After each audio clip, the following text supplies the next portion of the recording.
Wise Consumer Program. Welcome to Wise Consumer Choices. I'm Mr. Wise and I'll be guiding you on how to be a wise and effective consumer in a fast, ever-changing digital world. What is a consumer? A consumer is an individual or organization who uses or purchases goods and services produced within the economy. What are goods and services? A good is our product or material that is sold to satisfy the wants or needs of that consumer. This may be food, medicine or clothing. Services are jobs completed by others for consumers. These services may include receiving a haircut, going to a mechanic, or visiting the doctor. So what determines our needs and wants? As consumers, every individual has different needs and wants and they vary from person to person. Needs are necessities that we cannot live without. They are things that we require for basic living standards in today's society, like a home, bills, medicine, education, food. Wants are things that we desire and things we can live without. However, we like to surround ourselves with them. This can be holidays, second car, a computer or a boat.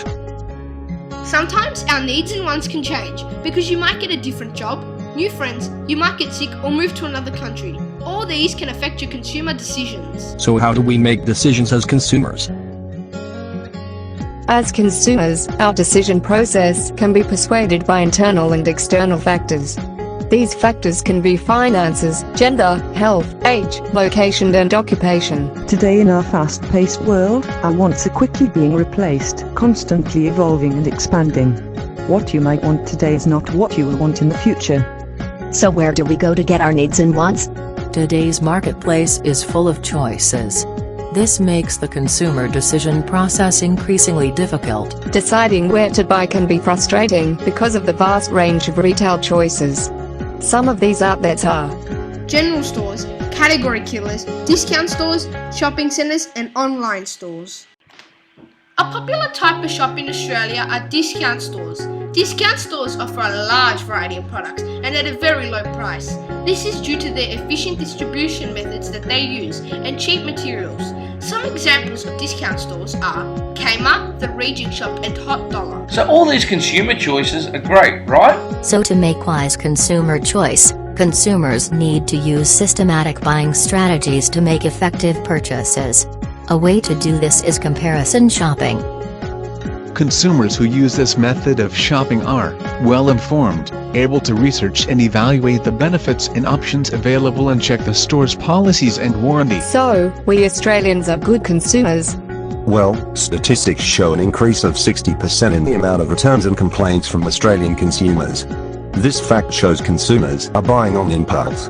Impulse buying are the signs of our time. Individuals today are overindulging in their wants and are making uninformed consumer decisions, leading them to purchasing faulty and unsuitable goods. However, if this ever happens to you, don't feel powerless. You have consumer rights. Yes, in Australia, consumers are protected by a range of legislation laws under the Australian Consumer Law.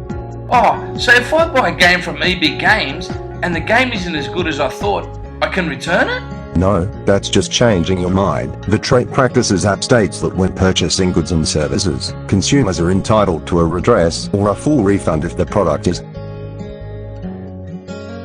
faulty or defective, doesn't fit its purpose, when goods are different from the samples shown. For situations that can't be resolved, there are organisations to help you in each state and territory around Australia.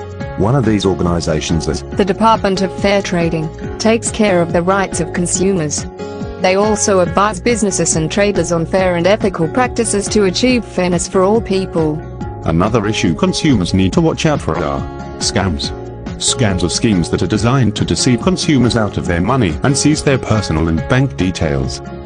To protect yourself from scams, make sure not provide any payments to a stranger through money order or transfers. Never send off money or bank details to claim a prize and slogans. Now that you know your consumer rights and the steps to take to protect yourself, it's time to learn how we can protect our planet from our consuming habits. Have you ever considered the impact your purchasers are having on the environment? Nah, not really. Well, most of us don't. Consumers' unlimited needs and wants have become part of our culture. This overconsumption is straining our natural resources, which are limited and scarce. So how can we help? Consumers need to find a balance between economic growth and the environment to ensure we all have good quality of life. While the need for oil and gas for consumption is vital for economic growth, the issue of climate change and pollution are way more important. Today, we live in a disposable society, with products designed to be thrown away after one use, which impact our landfills. Consumers, we need to reduce our ecological footprint by consuming less, buying environmentally friendly products like fuel-efficient cars and Star Energy appliances, reusing and recycling goods. This will help us to maintain a more sustainable environment without damaging the planet for future generations.